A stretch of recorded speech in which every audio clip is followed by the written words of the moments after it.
नमस्कार दोस्तों, sports versus sports में आप सबका स्वागत है। दोस्तों आज हम कुछ 3 मुद्दों पर डिस्कशन करेंगे। पहला है जो डीडीसीए का जो विवाद चल रहा है, बिशन सिंह बेदी जी ने इसमें एक अपना रेजिग्नेशन दिया है, उसके बारे में जानकारी लेंगे।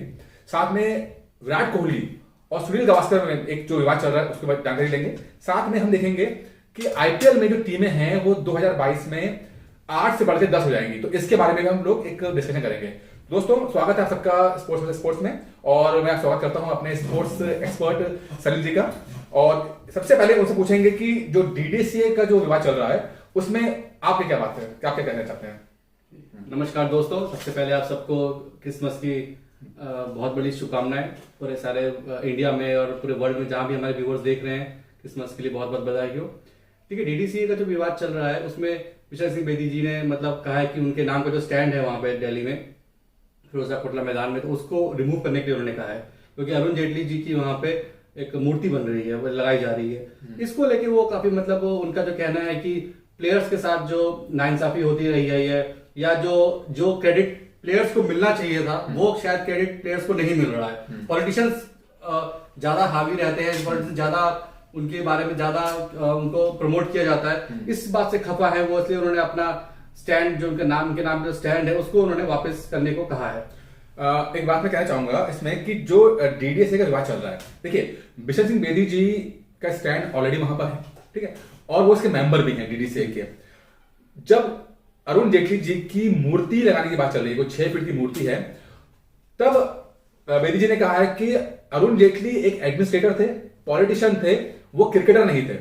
अब चूंकि वो क्रिकेटर नहीं थे तो उनका स्टैंड लगना या उनकी मूर्ति लगना, वो भी क्रिकेट ग्राउंड के अंदर लगना, ये चीज सही नहीं है इसके अंदर, इसलिए उन्होंने रेजिग्नेशन दिया।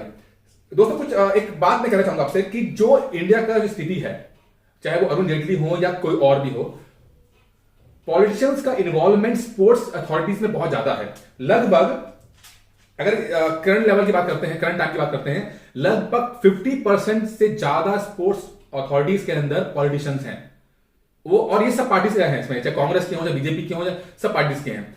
स्पोर्ट्स अथॉरिटी के अंदर इन्वॉल्वमेंट जो होता है इनका, इसके पीछे कई कारण हैं। जैसे कि पहला जो होता है कि इसमें जो फंड आता है, पैसा, तो एक पैसे का इन्वॉल्वमेंट रहता है वहां पे। आप देखो कि चाहे अरुण जेटली हो जो कि 1999 से लेकर 2013 तक वह डीडीसीए के चेयरमैन रहे और काफी लंबे समय तक रहे, और बिशन सिंह बेदी ने यही कहा है कि जब अरुण जेटली वहां पर थे, डीडीसीए के मेंबर थे, उस समय जो जिस तरह से चलाया जा रहा था डीडीसीए को, उसमें करप्शन बहुत ज्यादा था। इस बात का विरोध करने के लिए, नो डाउट, देखिए जेटली बीजेपी के बहुत बड़े सम्मानित नेता रहे हैं, अब तो इस दुनिया में नहीं है, लेकिन इसके बावजूद भी आप देखेंगे कि डीडीसीए का जो भी प्रॉब्लम रही है उसमें अरुण जेटली का बहुत बड़ा इन्वॉल्वमेंट रहा, ये बेदी जी का कहना है, ये ठीक है। अच्छा, अब उसके बाद क्या हुआ? उसके बाद अरुण जेटली के जाने के बाद उनका बेटे वहां पर आ गए, ठीक है। अब आप देखिए कि नेपोटिज्म कितना ज्यादा फैला हुआ है कि अरुण जेटली जाते हैं, उसके बाद उनका बेटा आता है। यही आप देखेंगे कि आईपीएल में भी है कि अमित शाह के बेटे जय शाह है इसके अंदर, और ये सब आईपीएल में इनकी बात नहीं है। आप जो मैंने जैसे कहा कि 50% से ज्यादा राजीव शुक्ला फिर से आ गए, राजीव शुक्ला फिर से आ चुके हैं, कांग्रेस के हैं वो, तो 50% से ज्यादा जो स्पोर्ट्स अथॉरिटी है वहां पर या तो पॉलिटिशियन या उनके बच्चे आ जाते हैं इसके अंदर, ठीक है। इसमें 2-3 कारण है। पहला कारण मैं बताता हूं फटाफट आपको कि पैसे का मसला रहता है। दूसरा जो सबसे इंपॉर्टेंट रहता है, जो कई बार नेताओं ने कहा है, मतलब कह रहे चोरी छुपे पीछे, कि चूंकि जो स्पोर्ट्स, मान लीजिए कोई स्पोर्ट्स पर्सन है, वो बहुत फेमस है, अगर वो फेमस आदमी है और अब आप एक पॉलिटिशियन अथॉरिटी में चेयरमैन है या प्रेसिडेंट है, अगर उसके साथ फोटो खिंचाते हैं तो जो पॉलिटिशियन है उसको बहुत ज्यादा एडवांटेज मिल जाता है। कई बार ऐसा कहा गया है कि अगर कोई स्पोर्ट्स में ओलंपिक मेडल जीता है या इंटरनेशनल लेवल पे कुछ जीता है, अब जय शाह को जाता है, लेकिन जय शाह आईपीएल में बैठ गए हैं, अब पूरा कैमरे का फोकस जय शाह पे रहता है, ठीक है। अगर उनको एक मैच में वो 2-4 बार दिखा दिए जाते हैं तो जय शाह की एक फेस वैल्यू बन जाती है। आप उनको देखिए ना, अनुराग ठाकुर जी को देखिए, अनुराग ठाकुर थे इसमें पहले, ठीक है। तो ये सब रहता है कि, और कई नेताओं ने कहा कि हम चूंकि स्पोर्ट्स अथॉरिटी में थे और हमें स्पोर्ट्स पर्संस की फेमस होने का बहुत हमें फायदा मिला, इस कारण से हमारे पॉलिटिशियन जो हमारे पॉलिटिक्स है बहुत चली इसके अंदर है। ये आवाज बहुत पहले भी उठती आ रही कि जो स्पोर्ट्स है वो स्पोर्ट्स प्लेयर ही रन करे उसको। ये आज का मुद्दा नहीं है, ये मतलब नया मुद्दा नहीं है, इसमें ये 10, 15, 20, 25 सालों से मुद्दा चल रहा है। इवन आप कुश्ती को ले लीजिए, आप बॉक्सिंग को ले लीजिए, जो फेडरेशन से उनकी तब से आवाज उठा रहे हैं कि जो स्पोर्ट्स है वो स्पोर्ट्स प्लेयर, क्योंकि वही बात, वही जो उनकी प्रॉब्लम्स है वो प्लेयर समझ पाएगा अच्छे से, उनकी बात को रख पाएगा, उनकी प्रॉब्लम। देखिए फुटबॉल में भाईचुंग भूटिया शायद सिक्किम के वो कुछ बड़े पद पे आए हैं। तो स्पोर्ट्स प्लेयर जब तक नहीं आएंगे वो प्लेयर्स की प्रॉब्लम को समझ नहीं पाएंगे। जो पॉलिटिशियन होते हैं, मैं नहीं कह रहा कि वो काम नहीं करते, बट उनका जो देखने का जो नजरिया होता है वो शायद डिफरेंट होता है, वो डिफरेंट अप्रोच से देखते हैं प्लेयर्स की को। अब जैसे एथलेटिक्स का मैंने सुना काफी पहले एक विवाद हुआ था, ट्रैक नहीं था उनके पास, और रनिंग जो ट्रैक होता है वो नहीं था। तो ये वही समझ पाएगा जो कभी ओलंपिक खेला हो या गया हो या तैयारी की हो।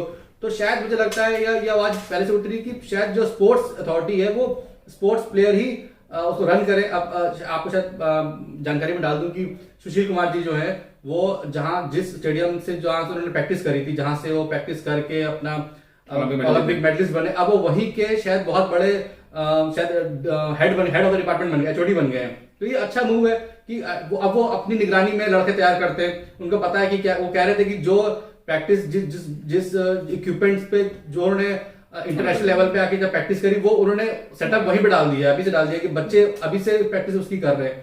तो ये सब चीजें इसमें एक चीज मैं कहना चाहूंगा, इसमें दो चीज, बैडमिंटन, शूटिंग, ये दो ऐसे स्पोर्ट्स हैं जहां पर जिनको स्पोर्ट्स पर्सन ही रन करा रहे हैं।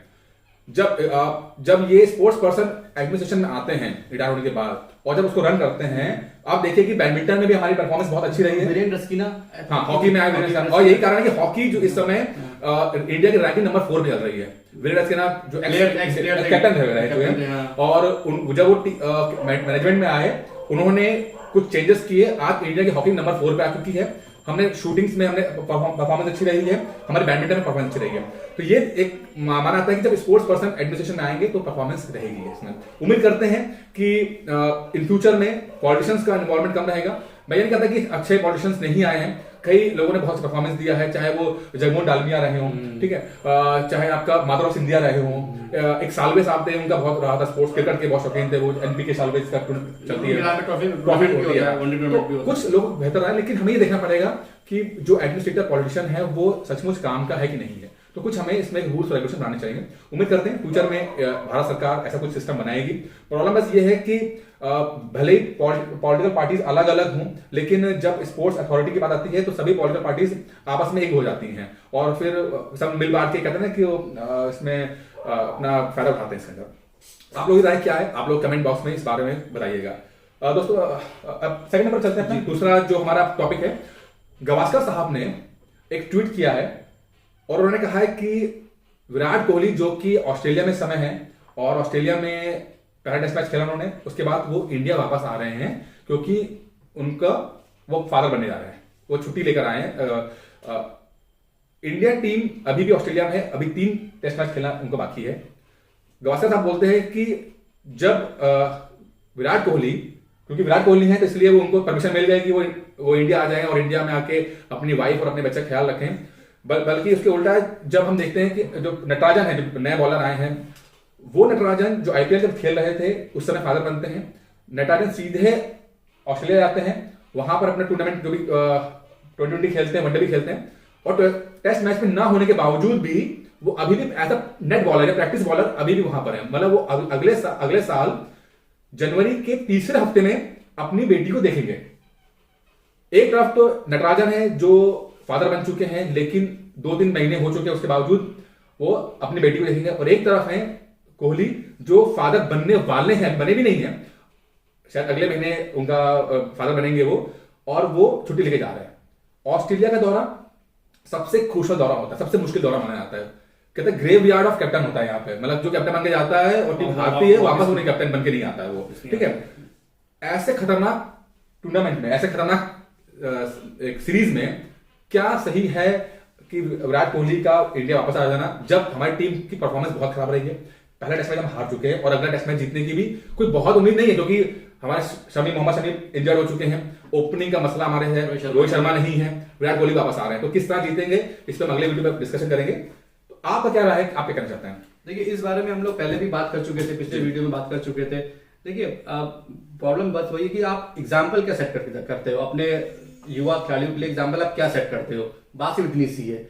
अगर जो एग्जाम्पल कोहली सेट करे, कोहली से बड़ा कोई आइकन, कोई प्लेयर इस वक्त देश में आसपास भी नहीं है कोई उसके, अगर जो एग्जाम्पल वो सेट करेंगे कोहली हमेशा कहते हैं कि हम सचिन को देख के सीखा हमने, वो सचिन ने कहा कि हम गावस्कर को देख के बने, गावस्कर ने किसी और का नाम लिया होगा। तो हम एग्जाम्पल के सेट करते हैं, अगर कोहली की एग्जाम्पल सेट करते हैं कि भाई अगर आपकी प्लेस सिक्योर है टीम में और आप एक ऐसे मुकाम पे हो कि आप बहुत ही कामयाब खिलाड़ी बन चुके हो, तो आप अपनी मन मर्जी से आप टीम में अंदर बाहर हो सकते हो। तो ये फिर वैसे ही चलन चलेगा देश में, फिर इसमें फिर दूसरा करेगा तो आपको उसको क्रिटिसाइज करना नहीं चाहिए। देखिए ये दौरा कोई इजी, अभी मैं इसमें देखिए मैं इसमें ये बोलूंगा कि जैसे अब विलियमसन भी उसी सेम टाइम पे फादर बने, तो उन्होंने भी छुट्टी ली, एक मैच की छुट्टी ली, लेकिन फर्क सिर्फ इतना है, लोग ये बोलेंगे कि हाँ भाई विलियमसन ने भी लिया था, फर्क इतना है कि विलियमसन न्यूजीलैंड अपने होम ग्राउंड में खेल रही थी और वो एक ही मैच के लिए बाहर गए थे 2020 के लिए, और वो उनको मालूम था कि हम लोग एक सीरीज जीत लेंगे कोई फर्क नहीं पड़ेगा। ये सीरीज इंडिया में हो रही होती, किसी वीक टीम के अगेंस्ट हो रही होती, तो आप उसको चलो एक इंजरी के पॉइंट ऑफ व्यू से कि इंजर्ड है या रेस्ट है आप दे सकते थे कि हाँ भाई हमारी टीम की जीत हार पे फर्क नहीं पड़ेगा। बस जब टीम को जरूरत है आपकी, आपको एक खिलाड़ी थोड़े ना होता है, खिलाड़ी योद्धा होता है, एक वॉरियर होता है। जब आप जरूरत है आपकी टीम को, वहां पे आप जानते हो कि मेरे जाने से टीम आधी हो जाएगी, शायद आपको वहां रुकना चाहिए था मेरे हिसाब से। तो मुझे एक चीज लगती है, ऐसे मैं सही बताऊं आपको, बहुत ही फ्रैंकली बोलूंगा, मुझे ये लगता है कि इंडिया विराट कोहली शायद बचने की कोशिश कर रहा है। मैं सही बताऊं, मैं क्योंकि देखिए ऑस्ट्रेलिया का दौरा इतना इंपॉर्टेंट दौरा है और विराट कोहली देखिए रिस्पेक्ट, मैं इनको बहुत रिस्पेक्ट करता हूं और उन्होंने बहुत परफॉर्मेंस दी है इंडिया के लिए, लेकिन मुझे लगता है कि कहीं ना कहीं उन्होंने ये इस सिचुएशन को बेहतर तरीके से हैंडल कर सकते थे, ना सिर्फ विराट कोहली बल्कि बीसीसीआई भी ढंग से कर सकती थी। विराट कोहली ने शायद कुछ प्रेशर में आके या कुछ भी करके शायद बचने के लिए कोशिश, देखिए एक example, same example Indian team का है 2016 में जब इंडियन टीम ऑस्ट्रेलिया आती है 2-0 से इंडिया पीछे चल रही थी टेस्ट मैच के अंदर, 14 की बात है, 16 की बात है। उस समय महेंद्र सिंह धोनी कैप्टन होते हैं, 2 मैच महेंद्र सिंह धोनी नहीं खेलते हैं, इंजर्ड होते हैं, विराट कोहली कैप्टन होते हैं। विराट कोहली बहुत वर्ष परफॉर्मेंस करते हैं, 2016 में 4 सेंचुरी मारती विराट कोहली ने ऑस्ट्रेलिया के अंदर।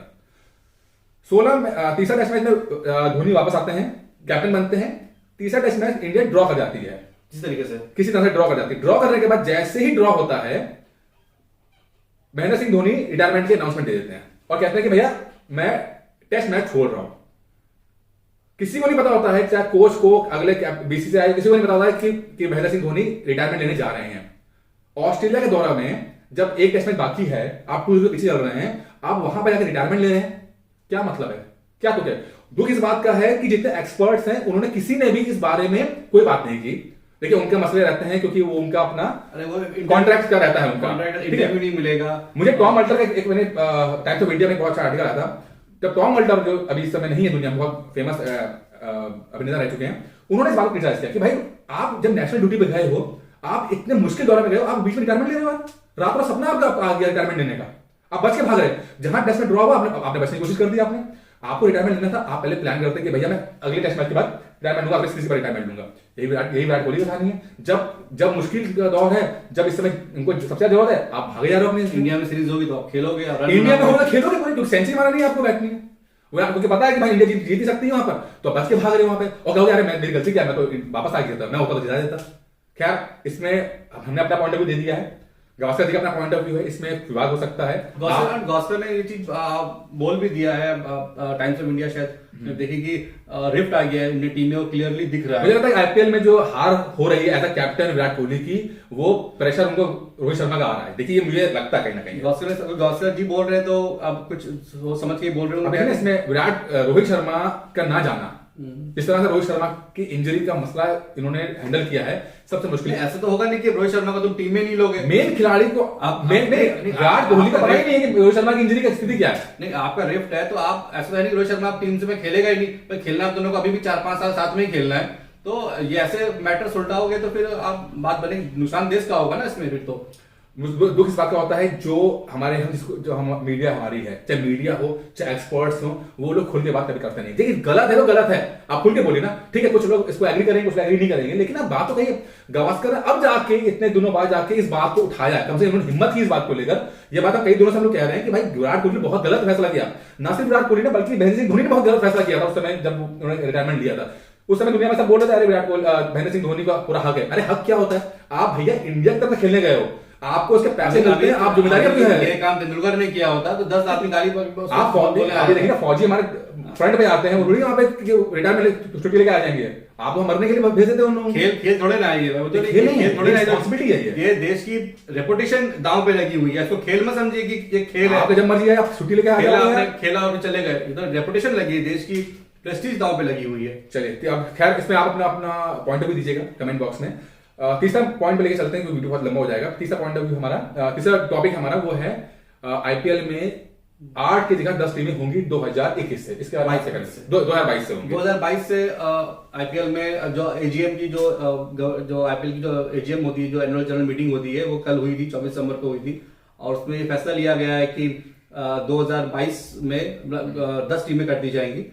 और पहले 2021 का सोच रहे थे, लेकिन कह रहे थे टाइम बहुत कम है, 3 महीने के अंदर भी ऑक्शन भी कराना है अभी, और टीम को भी देना है, तो बहुत जल्दबाजी हो जाता। तो 2022 बोर्ड ने सैंक्शन कर दिया कि 10 टीमें होंगी, 2 नई टीमें जुड़ेंगी। एक टीम तो श्योर शॉट अहमदाबाद का लग रहा है कि अहमदाबाद हो जाएगी।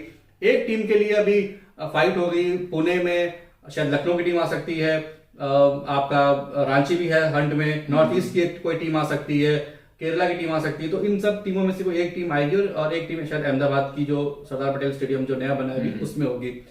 तो अच्छा है टीम के लिए। बस ये है कि इतने प्लेयर्स हम की जो आईपीएल की जो इंटेंसिटी है, जो फाइट है, जो टाइट मैचेस होते हैं, वो ड्रॉप नहीं होनी चाहिए।